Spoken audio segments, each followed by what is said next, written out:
Hello, everybody. Welcome back. And hello, Michael. Welcome to you. And I believe here we are starting off on a new chapter, chapter 13 today. Yes, that's right, Jackie. So hello to you and hello to all our listeners. And not only are we starting a new chapter, chapter 13, but we're starting the final 6 chapters, Jackie, that I've outlined earlier on, which I'll go through now, how there's the 18 chapters and they've got a theme in the first 6 chapters, second 6 chapters, and the last 6 chapters. So last week we finished podcast 12, which is the conclusion of the middle 6 chapters, 6 chapters. And today we embark on the last 6 chapters. So it's like a film or a play or reading a book. We've sort of set the scene, the characters, the theme and the story part of it all. And now we're getting to the exciting part of it, all coming to a conclusion. Gee, we've traversed a lot of territory. Hey, we've done a huge amount, Jackie. Yeah. So this is podcast 26, listeners, and we've got 40 that we've earmarked for, Jackie. So we're well and truly into the second half. Yeah, it's a brilliant story. As I've said in the first podcast, it's probably to me, it's the greatest teaching available to any human being on the planet. So anyone who reads it and who reads it thoroughly and who understands it and who practices it will join their mortal lower self with their immortal higher self and have that beautiful union, which ultimately is called self-realization or enlightenment. It sounds good, because I think in a world where most people are walking around feeling disenfranchised, fragmented, stressed, concerned, not connected, not understanding who they really are, like the alternative to all of that is, of course, appealing. Yeah. Well, this is the alternative. The Bhagavad Gita, we are all ears. is the alternative. It's not the only book. There's others that are great. But they're all difficult, and this one might appear to be difficult, but I think we've made terrific headway, Jackie, you and me and the listeners, to get a brief overview of this great work. And there'll be work for anyone that wants to take it more fully or explore it more fully. And they'll have to get the book and they'll have to read it, and eventually, hopefully, they'll find a group where they'll be able to study it and discuss it and get as much full meaning out of it as they can. All right. It sounds good. Okay, then. So we're beginning today, Jackie, as we've said, podcast 26, part 1 of chapter 13. And chapter 13 has many titles. The different commentators give it titles. Most of them are very similar, so it's just a word here or a word there. But this one, because it's pretty specific one leading into the last 6 chapters, I've included half a dozen that I think will be useful for the listeners. And they're all ones that I've referred to in podcasts leading up, the words that I've used in podcasts leading up to this one.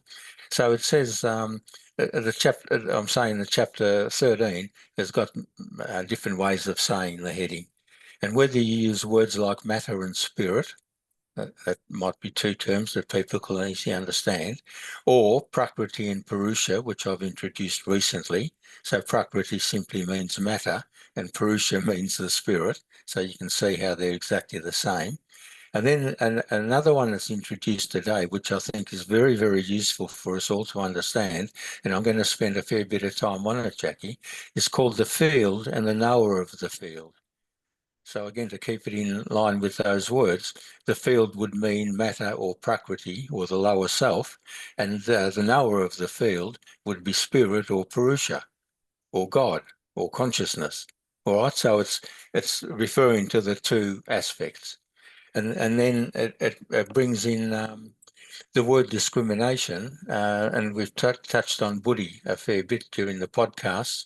And I remember one of your listeners writing in and asking, could I elaborate a bit more on the word buddhi? So I'll be doing that again, and I've done that in other podcasts, but I'll be touching on that again. So this yoga of discrimination, yoga again meaning the path of discrimination between the 2. So how do you know whether you're operating from matter or spirit, prakriti or purusha, or the field and the knower of the field? Well, we've got this higher aspect, the buddhi, which is able to discriminate between those two. One's not real and one is real. So the ultimate discrimination for any human being is to be able to discriminate between what's true and what's not true, or what's real and what's not real.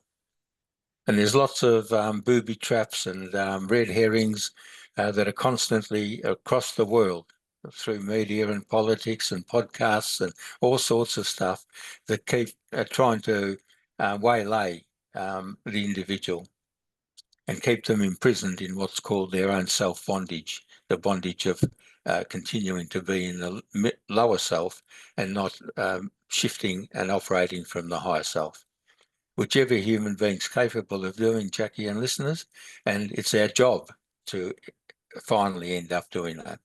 And whether it takes 100 embodiments or 500 embodiments or 1,000,000 embodiments, doesn't matter, but that's our job, our duty, and eventually we'll have to perform it. And so you and I, Jackie, and all our listeners, we're all making endeavours in that field. Is that Again, okay? I think it's appealing for people because in a way that capacity to discern for oneself what's right and wrong, what's real and unreal, which decision this way or that way, like when you're really clear within yourself to discern what it is you want to do, it makes life much easier. Yep. All right. Well, I'll touch on that in the first book, to end sorrow, the end of sorrow. So all that you've just said there is the sorrow in our lives, unhappiness, things aren't going our way, we can't achieve what we want to achieve, our desires are frustrated, all sorts of things. And it makes us, in lots of cases, unhappy. There are some aspects of happiness. We're not talking doom and gloom all through our lives. But it's eliminating the parts that are not allowing us to be fully happy, and enjoying life. So there's a reason why we're not doing that, and it's a lack of truthful knowledge. So it's pretty simple. We've been looking at it now for 26 odd podcasts, a few more to go, but I'm sure it's all unfolding, Jackie, as we're going along. So chapter 13 also begins the last 6 chapters of the Bhagavad Gita. And like I did earlier on, Jackie, when we finished chapter 6, I'm just going to hold up Eknath 3 volumes and just say a few lines that are written to go with it. So, it's sort of like a bit of a revision, listeners, and recapping, and if you like, restarting or looking at where we finished 6 chapters, the last 6 we've just done, and now the 6 that we're looking at. So it's sort of clear in our heads what we've done, what we've been doing, and what we're going to finish doing now. So the first volume, these are 3 books that I advertised, Eknath Bhagavad Gita. It's called The End of Sorrow, Volume 1. And in his book, he's just got 6 chapters in that one book. And that's the 6 chapters. I'll read out what I've written so I don't repeat myself. So The End of Sorrow gave us 6 chapters of new knowledge about our lower and mortal self, our lower or mortal self.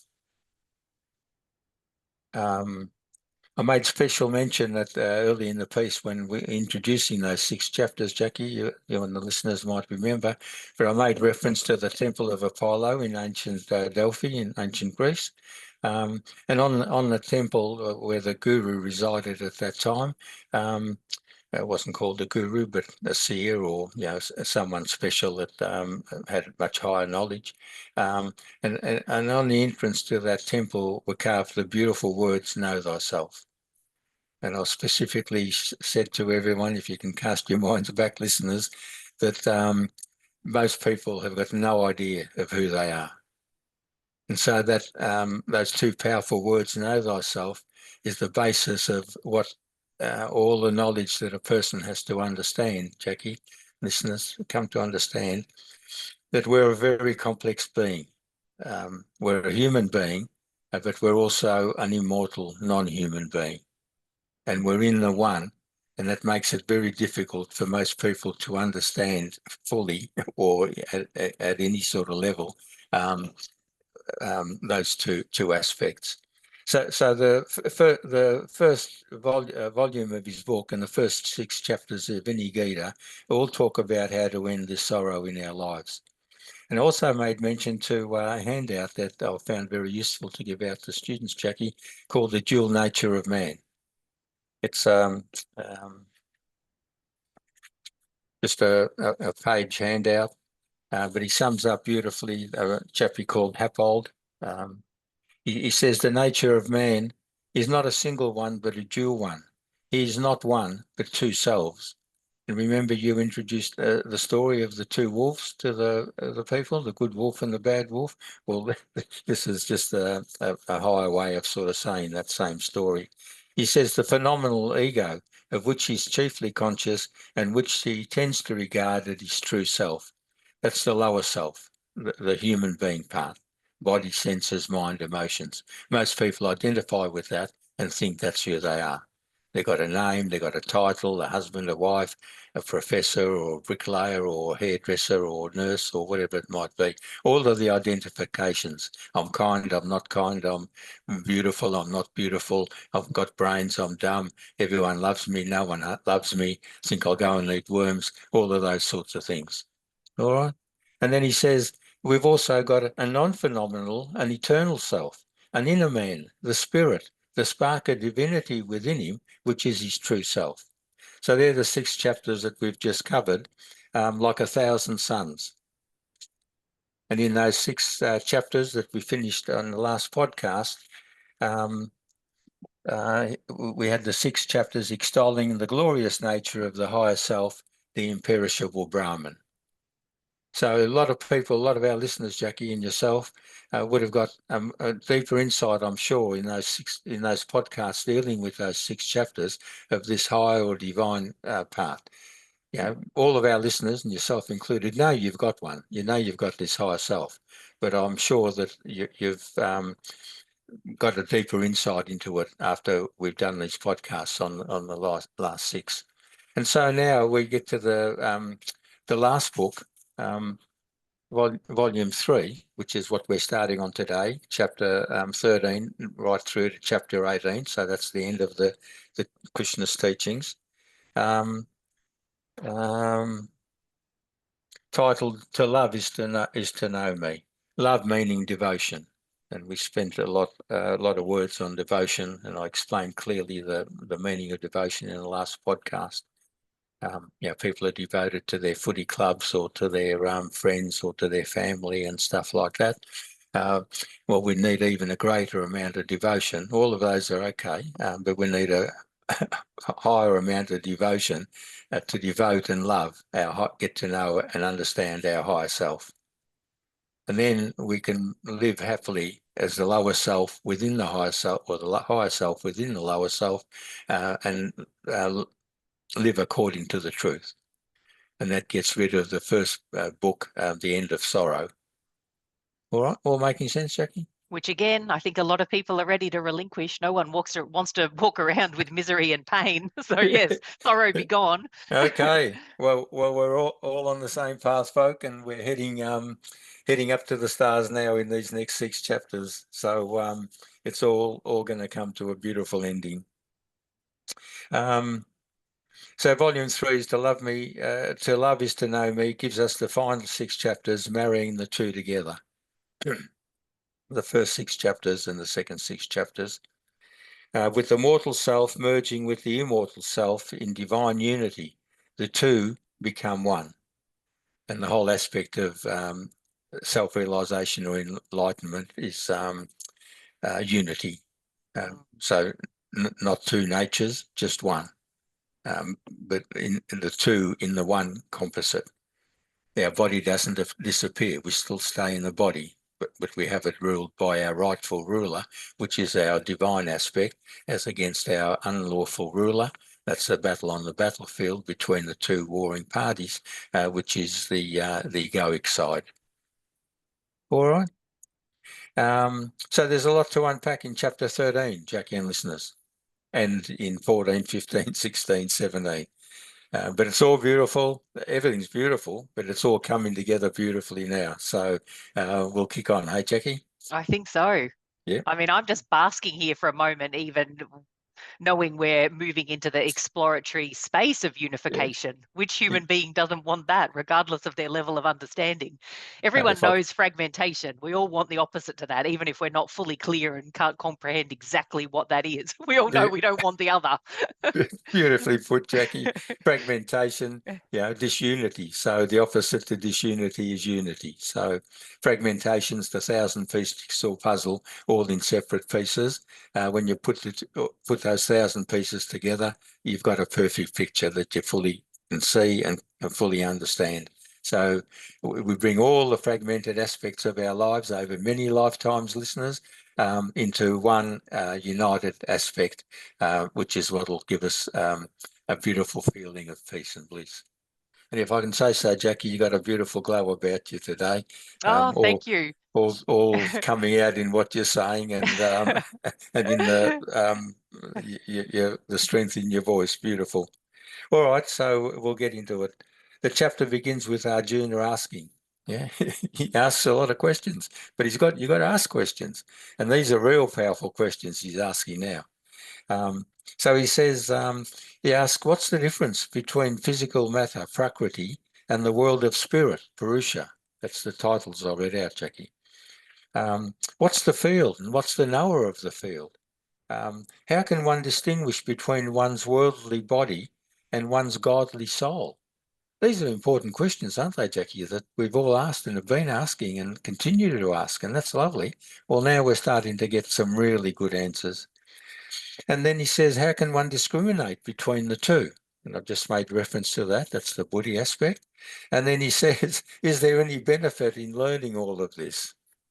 Well, you're realising already, you've made a couple of powerful statements that you're seeing there's a huge benefit, and you know that there is for all of our listeners.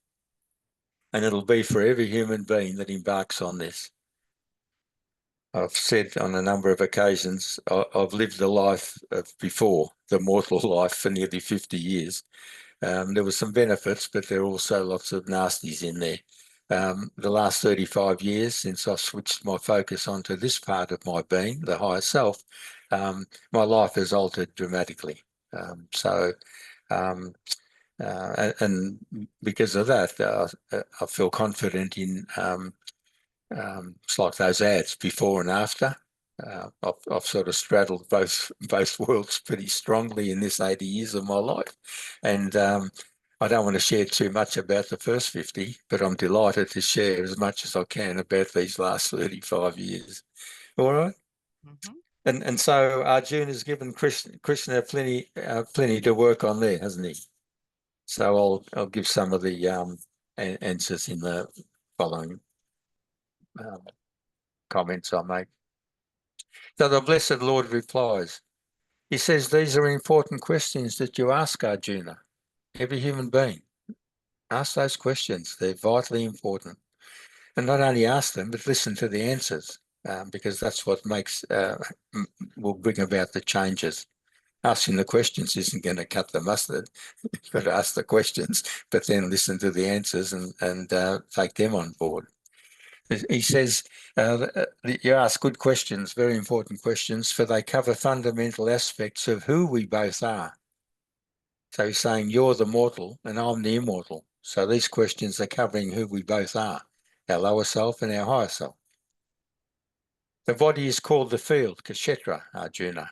Whoever understands this field is said by the great sages to be the knower of the field, Kshetrajna. That's the knower of the field. And remember, everyone, Jackie, that the battle of this whole teaching was at a place called Kurukshetra, the battlefield. So the field that battle took place on. And I mentioned early, very clearly, and a number of times through, that there's an internal battle taking place within each being, between those two wolves that you refer to, between the lower self and the higher self. They're constantly at war within each other. And that's why this being's called Kshetra. It's the same as the battlefield, but it's our personal individual battlefield as a human being. It's a beautiful play on words, isn't it? It is. And then the knower of the field, Well, that's Arjuna sitting in the chariot, not Arjuna, Krishna standing in the chariot with Arjuna. He's the knower of the field. He knows what's happening on that battlefield. So that's our higher self, our buddhi. It's the one that's supposed to be holding the reins on the chariot of the horses. That's how you win the battle.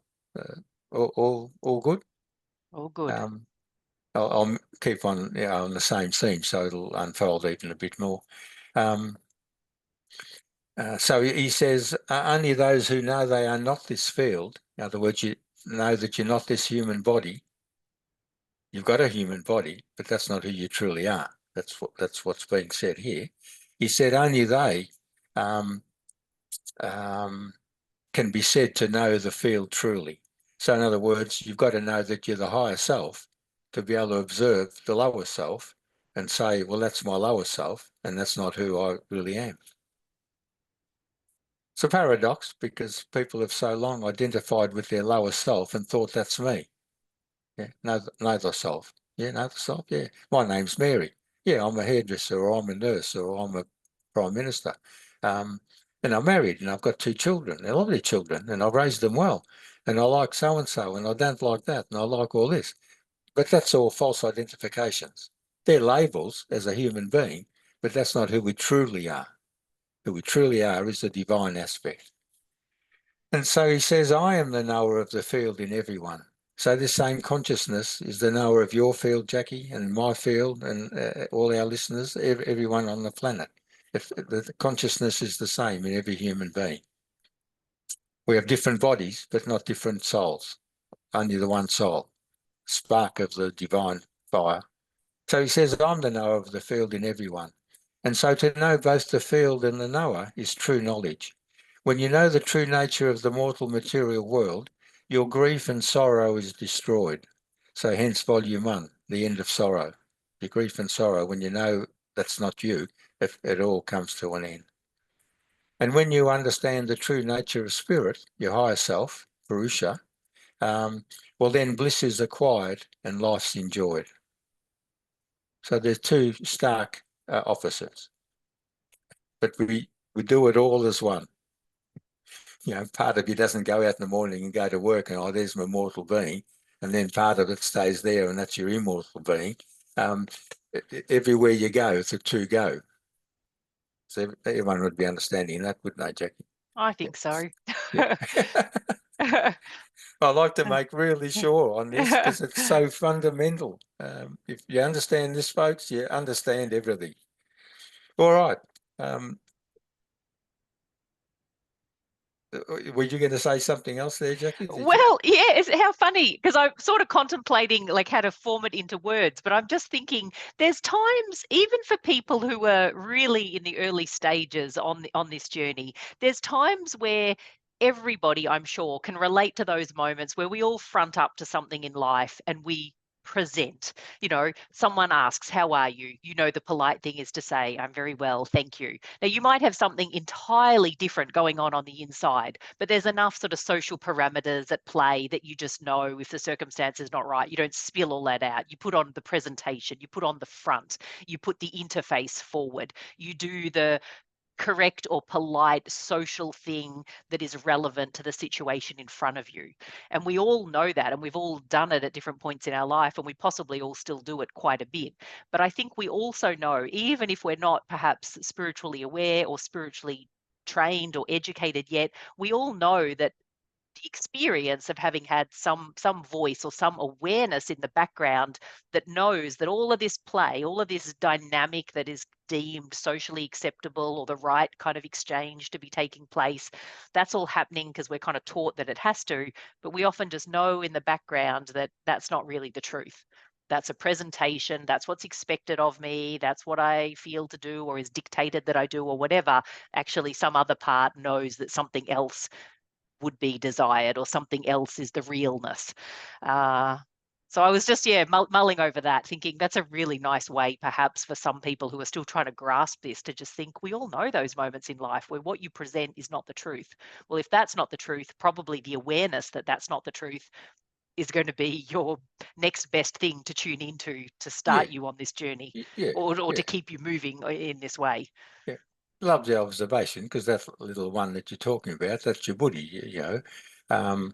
So there's an awareness of that you're describing, and you know, that's helping you run your life and lead your life. And we're not supposed to. We know that when people say, "How are you?" You know, I could go around saying, "Oh, well, you know, I've had a new knee put in, and it was very painful for a few weeks, and you know, and I'm still limping a bit, and all this."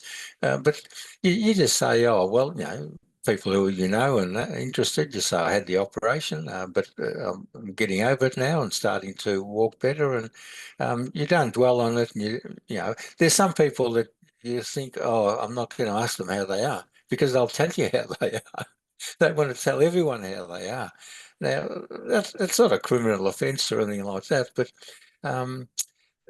we've all got issues, you know, and most of them are best kept to yourself unless there's something that if you share it with someone, obviously will release it and be of help to you. But most times it's just part of your life, and get on with it. You know, you probably would become aware that part of it's you're doing, or some part of it is anyway. And you know, if there's been a bit of a mess created, we'll clean it up. You know, so but um, but what we're looking at now is, you know, coming to understand this inner voice more clearly, and listen to it more clearly and more strongly, and be quieter mentally and emotionally, so that we can hear it. It's always talking, and it's always telling us what to say, what not to say, what to do, what not to do. But we drown that out with all our inner noise. So um, what we've been learning about meditation and stillness and shutting down the senses, controlling them, all of those things, are part of what the work is, and part of what we're all still working on. And as we're getting this greater knowledge and a greater understanding and putting in an effort, listening to these podcasts, that's why we're doing it. We're wanting to fine tune ourselves, bring about these changes, put more pieces of the jigsaw together. And eventually we know deep within that eventually we know we're heading in the right direction, Jackie and listeners, and we know eventually we'll get to the end of the journey. Yeah. And Krishna assures us, you know, a number of times, he said, if you listen, Arjuna, to what I'm saying and live your life according to what I'm saying, assuredly you will become one with me. It's a guarantee from God.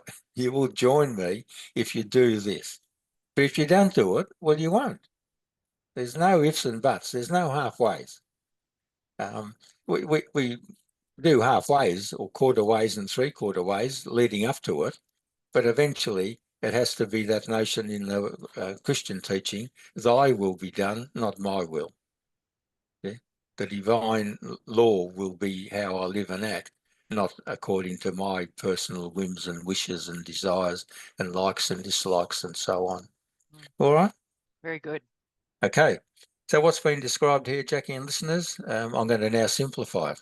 If anyone thought that was difficult, well, I'm going to make it simple. Except when I reread it, sometimes I think this is more difficult than the difficult one I'm simplifying. Let's see. You be the judge, listeners. You be the judge. So what's been described here, Jackie and listeners, can be simplified this way. We go back to chapter 1 of the Gita describing the battlefield. Yeah, and I've already touched on this, Jackie, at Kurukshetra. So that's why the field's called Kshetra, where the battle was being fought. In the chariot were both Krishna and Arjuna. Arjuna, representing us, is the body, the field, known as Kshetra. So this body, your body, everyone's body, is Kshetra, known as the field. And I'm going to give a agricultural analogy with the field, like a farm or a paddock or your vegetable patch in your backyard. So it'll make it much clearer for everyone. So stay with me, everyone. Krishna is representing Lord Brahman, the knower of the field, the omniscient self. So there's the lower self and Arjuna and Lord Brahman, and we're both the same. We are Lord Brahman. We are Krishna. We are God, we are consciousness, but we've pushed it into the background because we keep thinking, I'm this body, I'm these five senses, I'm this brilliant mind, and I'm these emotions. So as seekers of truth, our work or job is to come to an understanding that within our small field, the lower self, resides also the Atman, or our soul, that is our higher self, which is the knower of the field. So this is what I'm stressing, Jackie, in this podcast. In this entity, in this being, is the field, Kshetra, the physical Prakriti side of creation, and in there is also the immortal, the divine aspect. They're both there, always have been, always will be. You're not looking for this and it's going to come. It's always been there. What you're doing with these podcasts and the new knowledge and that is learning and remembering that it's there and it's always been there and what it is and how it can be useful to you if you know it and you use it. So to love me is to know me. Yeah. Is all that okay, Jackie? Yeah, that's okay. Yeah. Carry Yeah. on. The ability to discriminate between the field and its knower is the utmost highest knowledge within us, our buddhi. So that's the only part, folks, that can discriminate. Don't go to your mind and don't go to your emotions. They can't do it. Don't go to your five senses, looking at things and hearing things. Only your buddhi. Yeah. Your buddhi will take in what you're hearing or what you're saying or what you're touching or what's out there, but it'll process. It's that what you were saying, Jackie, the little voice in the background that you sometimes hear. You want it to come forward, everyone, and hear it loud and clear. And when you hear it, know it's the truth and follow its instructions. Don't be waylaid and think, because ego wants to get in there and say, no. Yeah, I know you thought that, but what I'm suggesting is say this or do this. And instantly ego creeps in and the being invariably follows the ego. How many times have we all said, Jackie, in our lives, oh, I knew I shouldn't have said that or I should have done that, but I didn't. Yeah, well, the reason you didn't say it or do it is because you lost that moment when you heard it or knew it, and then your ego said, no, do this or say that or whatever. That's the job of the ego. It's got many disguises, it's got many names and shapes and forms, but its main job is to distract all human beings from discovering who they truly are. It does a Okay? pretty good job, doesn't it? Yeah, it's very, very good at it. And remember that your ego's been with you folk all your lives, all your previous lives. So it knows you inside out. And it knows where every weakness is. And it's cunning and it's devious. But truth will overpower it. Truth's the antidote. Truth makes it useless. It takes away all its power. It's like putting it under a spotlight and it just starts squirming. It doesn't like the spotlight. It only likes darkness, the darkness of ignorance. All right, I'll press on, Jackie. So that's the ability to discriminate, and that was part of one of the titles that I read out, the ability to discriminate between the field and the knower of the field, or between Prakriti and Purusha. So this aspect of discrimination is fundamental to understanding the differences between, and I've just listed them again in slightly different words, Jackie and listeners, so really try and get it into our heads. The buddhi tells you the difference between what's mortal and what's immortal, the unreal and what's real, Prakriti and Purusha, matter and spirit, and the field and the knower of the field, and so on. So there's lots of references in many books, but they all refer one way or another to a lower aspect and a higher aspect. And we just got to get our heads around that they can be called different things, but understand. The main thing is to understand that these two exist, higher self and a lower self, and which one you want to identify and live by, and which one you don't want to identify and live by. All in that one combined body, one combined entity. All right, Jackie? Mm-hmm. Anything you'd like to add in there or press on? We're getting Yeah, close. I think keep pressing on. Okay, we're traveling nicely. But the final point we need to know here, Jackie and listeners, is that it's our mortal self, the body, senses, emotions, mind, ego, and buddhi, which is being referred to here as the field. So, I've held up that chart a number of times, the consciousness, the soul, buddhi, mind, ego, senses, and the body. So that's our field, this thing that everyone's looking at and everyone looks in the mirror can see, and looking around, that's what you're looking at, everyone's field, etc. An agricultural analogy is often used in this regard, and I feel this would be a lovely little illustration of how it works. In a field or a farm or your backyard, you can grow anything you want. It becomes increasingly productive to the extent it's improved. So if you fertilise the soil and if you water it and pull out weeds, well, it's going to make your plot more productive, isn't it, than if you don't. So same with this field. If you give it new knowledge and you put it into practice, well, it's going to become a better outcome. So fertilising it provides scope for both the corn and the weeds to thrive in it. So we've got a lot of information coming in from all parts of the world. Politicians are telling us this, the media is telling us that, the ABC is telling us something else, our friends are telling us something, our husbands and wives are telling us something. Everyone's telling everyone something, yeah. But most of what everyone's telling us is like the weeds growing in your garden. You want to shut out that noise. So we continue on. So similarly, in this field of his body, man reaps the fruits of his karma. Whatever you sow, you reap. And I'm sure everyone's heard that saying, Jackie, as you sow, so you shall reap. That's what Jesus says in the Christian teaching. Well, that's what karma is, the law of cause and effect. Everything you think, say, or do is going to have a repercussion, an outcome. That's planting your seeds and then reaping them. So whatever you sow, you reap. If you sow bad seeds, you reap bad fruit. If you sow good seeds, you get good growth, and if you sow bad seeds, you reap bad fruits. So our body and personality is our field of special soil. So this field here, that's where we plant things. So what do we plant in there? We don't plant corn and wheat and those sorts of things.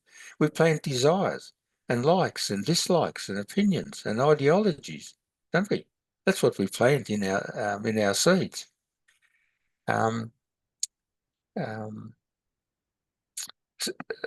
So in this field of special soil, we sow the seeds of our thoughts, desires, hopes, expectations, ideals, likes and dislikes, and so on. So a person wants to take drugs. Well, they sow the seed, I want to have drugs. And then they work out, where can I get drugs? How do I use drugs? And they fall into a life of drug dependency. Alcohol, gambling, any of those sorts of addictions. They're the seeds that people have planted. Confusion as to what sex you are, seeds of confusion. Everything's a seed that gets planted by a human being.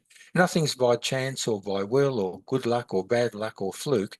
Everything for every human being, listeners, is planted by that individual being. Us, everyone else, they've all planted their own crop. And we don't just plant one seed. We've got thousands of them all sprouting away in there. It's like when you go out, if you want radishes, well, you go and pick radishes. So if you're thinking drugs, well, you go out and pick the plant of drugs, whatever it might be. So they take root and grow into habits, attitudes, personality traits, and patterns of responding to the world around us. So people say, oh, I can't stop myself. It's a habit.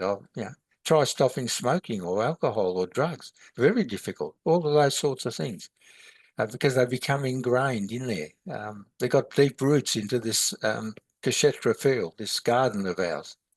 Is all this making sense, Jackie? This is making sense, yes. Yeah. So there they take root. Yeah, I read that. So the inevitable karma, good and bad, is the harvest of whatever seeds we plant. Whatever ideas, whatever thoughts, whatever wishes you're making, they're all seeds that you're putting out there. Paramahansa Yogananda, one of the brilliant masters of recent times, in his Gita, he puts it beautifully. He says the field of the body is where good and evil are sown and reaped. He cuts to the chase. Good and evil, good thoughts, evil thoughts, good actions, bad actions, they're sown and they're reaped. He says the knower of the field is the self, which is witnessing all of this. So that little voice that you referred to, Jackie, that's your higher self. That's the knower of the field. And if you ask it, if you're still enough and say, you can say, should I be doing this or not? And it'll tell you instantly. Yeah. But if your ego asks, well, it'll tell you what it wants you to hear. And also on that note, sometimes actually I think people hear it, but they actually don't want to follow it. So sometimes it's not even that they can't hear it. I know that's an initial learning stage for people, but they hear it and they don't want it. They choose a different path, or the ego chooses a different path. Sure. Yeah, no, you're 100% correct, Jackie. That's what I've just read out. They take root and grow into habits, attitudes, and personality traits and patterns of responding to the world around us. So if that's in there so strong, you might hear briefly, but you'll override it because your personality, what stronger seeds you've planted, will fight against that. But it can be overcome. That voice needs to be strengthened, and the person has to listen strongly to the voice and do it.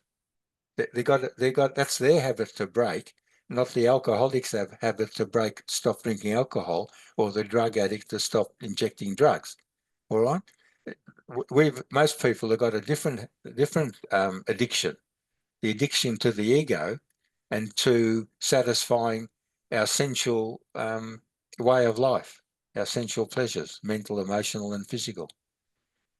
All right. And we need courage too, don't we? Courage and confidence to listen, like to respond. I mean, it's one thing to listen, that is a skill to be developed of its own accord, but it's another thing to hear it and I think be frightened of, do I have the bravery, do I have the capacity, do I have the courage and confidence to follow that and move forward? Because if we're moving into our growth zones, that is often moving out of what's comfortable and familiar. That takes quite another step to be, one, to hear it, but two, to follow it. Yeah, again, very valid point, and I've touched on it a few times. Courage is the greatest ingredient, listeners, that you'll need.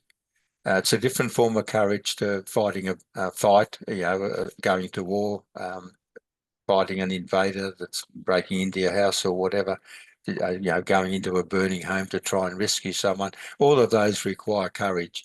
But it's a different sort of courage. The courage that you're referring to, Jackie, is referred to in all the great works, and it's the ultimate courage.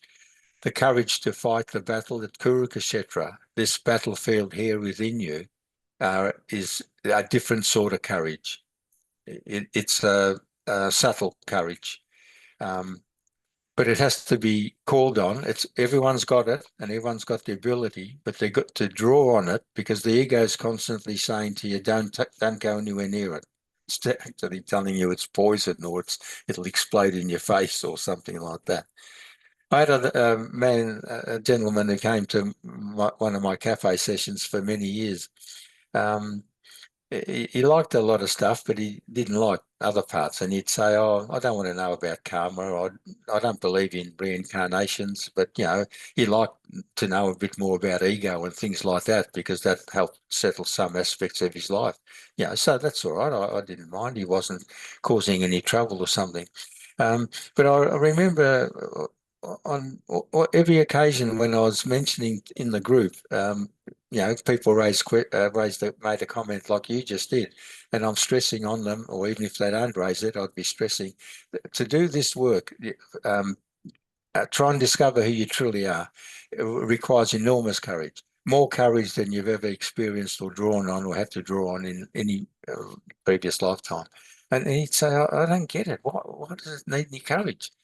Well, it was obvious why he didn't need any understand it, because he wasn't doing anything that required him to have the courage. He has to have courage to say, I'm not interested in understanding, in not wanting to know about wheels of birth and death.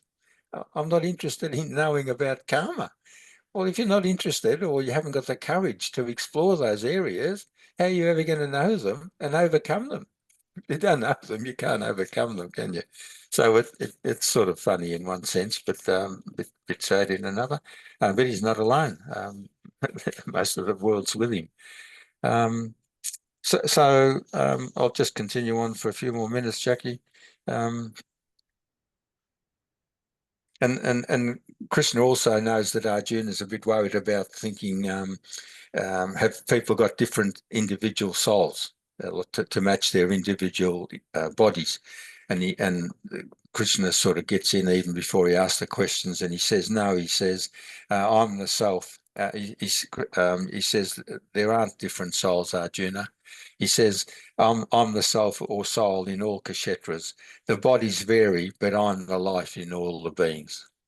So your body's obviously different to mine. All our bodies are different to all the listeners. Their bodies are all different to every other bodies they know. All 8 billion bodies are different. But for anyone who's not sure, or who's been wondering themselves, well, I can categorically state that my soul, your soul, Jackie, all our listener souls, all 8 billion people planted on the souls are all the same divine pure essence. There's no difference. They're just stuck in each individual's body, and they have to put up with what that individual body's doing. But they don't get involved. They don't feel the pain or get upset or cry. Their job's just to provide the life force, the prana, for that individual for that lifetime. All right? Mm-hmm. And so just to finish up, last week, if you remember, I read our 35 qualities of the bhakti, a devotee of God, that one of our ladies, Rhonda, had put together. In this chapter 13, there's in this early part that I'm referring to, there's a reference to 20 qualities of Jnani, an enlightened person. So they're very similar, and I'll read and Rhonda did another handout chart on that as well, bless her heart. So I'll just quickly read those out. I'll read those out in a minute, I should say. Just finish off. So Krishna elaborates by stating clearly that any person who understands and lives these values is endowed with true knowledge. That's this sheet that I'm going to refer to, and I'll leave it till the end because it ties in with the exercise for the week as well. So we're just about finished, Jackie. He goes on to say that he says our spiritual growth is commensurate with the development of these eternal values, the one I'm going to touch on, 20 that he's outlined, which will eventually lead one to the higher state of perfection that mankind can reach. So in this last topic of this podcast, Krishna refers to Jnana, that which is to be known, the supreme knowledge, the ultimate goal where all human pursuits culminate. And having gained that ultimate knowledge, the seeker gains immortality. He's no longer reincarnated. He's finally reached that exalted state known as Turiya. That's the Sanskrit word that means enlightenment or self-realization. So for the people who have got at least some understanding of the end goal, all of this now, these last 6 chapters, they all have been, but specifically uniting the lower self with the higher self as a stronger, more perfect individual, we can courageously, bravely keep on the spiritual journey until we finally reach the goal. All right. I'm just having a moment. I'm loath to interrupt you because I know we're kind of at time, but just to share a quick reflection, I'm just thinking in yoga, there's a pose called exalted warrior. And it's one of those strong, like in the earth, grounded, anchored, like legs anchored, everything's like out. And you're doing this beautiful sort of arching up and lifting and opening your chest and looking upwards. I love it. It's that feeling. I mean, it's so appropriately named because when people practice it afterwards, the feeling is of exaltation, like you feel exalted, you feel strong, anchored, confident, brave, courageous. Like it's wonderful. And I remember meeting a woman once who was both a weightlifter and a yoga teacher, and she was talking about parts of her practice that brought her to life. And someone sort of said to her, but how does weightlifting kind of correspond with your yoga practice? Do you not find them contradictory activities? And she was just sort of talking and speaking to the qualities they bring out in her. And she's like, when I practice these things and they're part of my life, I feel like the light of 1,000 suns. And it's beautiful and ties in with the Eknar's book, the first Yeah, volume there yeah, you've got. But I just yeah, think these elements that we can have, we might not live in a self-realized state all the time, but gee, if we can spend 30 seconds or 60 seconds in exalted warrior and really bring out some of these strengths and qualities within ourselves, that's a beautiful taster. yeah. See, warrior, the Kshatriya, we're Arjuna and the rest of us, we're Kshatriyas. That's the Sanskrit word for warriors, brave soldiers, brave fighters. No guns, no knives, no nothing, just the courage and the bravery and the determination to fight the battle between right and unright. It's a righteous battle that Krishna explained to Arjuna at the start. He says, you must fight. It's a righteous battle. So you're fighting for the righteous rulership of your kingdom. Do you want this being of you as an individual to be ruled by your ego, which has constantly caused you sorrow, grief and sorrow, and in amongst it, it gives you a little taste of some happiness and sensual pleasure and whatever that you mistake for happiness, but it's not true happiness? Or do you want to live, have this empire, this kingdom of yours, ruled by this higher power? And so you're saying the pose is called the Mighty Warrior, and two of my listeners that spring instantly to mind, Barry and Tracy, practice yoga, and Barry's very devoted to yoga, and he, in particular, and keeps telling us all the time what an impact it has on him, and that, and he's also one of our greatest followers, Jackie. His praise is limitless as to what we both do in these podcasts. Barry and Tracy, you've just heard Jackie talk about the warrior pose. You better do it for me next Wednesday in class. All right, so I'll just get you up there practicing exalted warrior. I'm practicing it without doing the pose.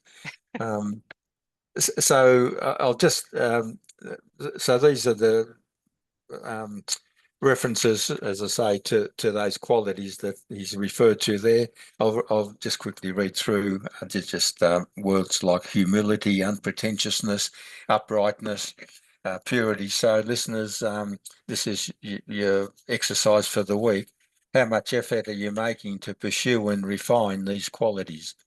Humility, uprightness, purity, steadfastness, self-control, absence of egoism. You're talking about the ego, Jackie. Yeah, but the Buddhi hears it, but ego overrides it. Non-attachment, constant balance of mind in desirable and undesirable happenings. Trying to shut down the desires that are constantly popping up by the ego. Unswerving devotion to my steadfast yoga. Distaste for crowds of people. Most people, I think, would be starting to realise, Jackie, that solitude and that not constantly having to be in a buzz situation, lights flashing, thumping music, all the rest of it. Still go to parties, people. No, I'm not saying that, but you'd be recognising that your tastes in music, what you watch, where you go, what company you keep, would all be changing for people who have been on the path now for a while. You're learning to discriminate between, and of course, as you get older, that helps as well. Constancy of self-knowledge and perception of the end of true knowledge. So there, some of the things, again, it's just a self-evaluation as to how you sort of feel you're going with all of this teaching and how strongly it's resonating with you, whichever way you want to sort of tackle it or whatever. All right, Jackie? It's lovely. I'm just thinking it's no wonder that people are so drawn to yoga in the West. It's no wonder that it's taken off in such popularity.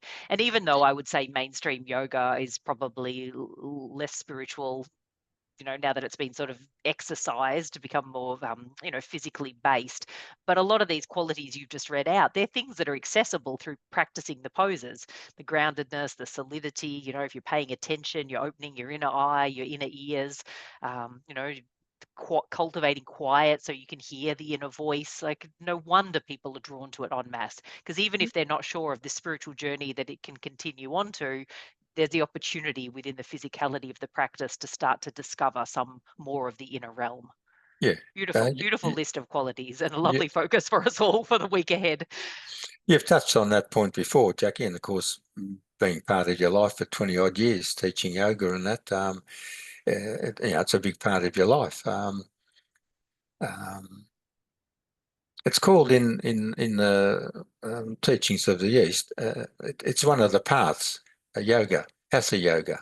You'd probably be aware of that term, hatha yoga. So that is what I teach. yeah.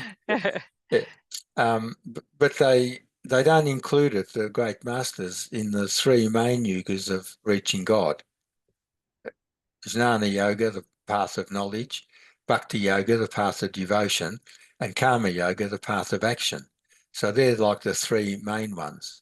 But my understanding has always been that anyone who's interested in hatha yoga, it's a beautiful launching pad into any of those next three, and they will eventually go into those other three paths. Because just even that last one that you referred to, the pose of the warrior, and that's it appeals to them. Everyone would be sharing what you're saying, how uplifting those poses are. I haven't done very little yoga. One time on a retreat, I tried a bit and it nearly killed me. And maybe another time when I was doing my yoga teacher training, I think I tried to have you down on the floor on your hands and knees doing something, and you shook your head and walked away. So yes, not too much. And that would have been 20, 30 years ago. Imagine if I was trying it now. But I understand it, and I feel it's very valuable. And all I'm just saying is that it's on the it's part of the yoga sort of teachings. So anyone practicing it, and if you're listening to these podcasts and you're part of Jackie's groups or have been taught by her or something, well, you're just extending that yoga from hatha yoga into knowledge yoga or action yoga or devotion yoga. And all of those yogas that Jackie have to merge for all three, all three people have to do all of them. You might have one predominant one that appeals to you more strongly, but you can't reach God just through having knowledge of God. If you don't have a love for God, devotion, and you don't put into practice, action, God's teachings, well, you won't reach God. Okay, so you've got to have all three. Different proportions for different people, depending if you're more intellectually inclined or more devotionally inclined or more action inclined. All right. Beautiful. Lovely. All right. Right. Well, thank you very much. Another lovely session. Goodbye, everybody. Thank you for connecting with us for another week, and take care. We will see you soon. Goodbye, everyone. Thanks, Jackie.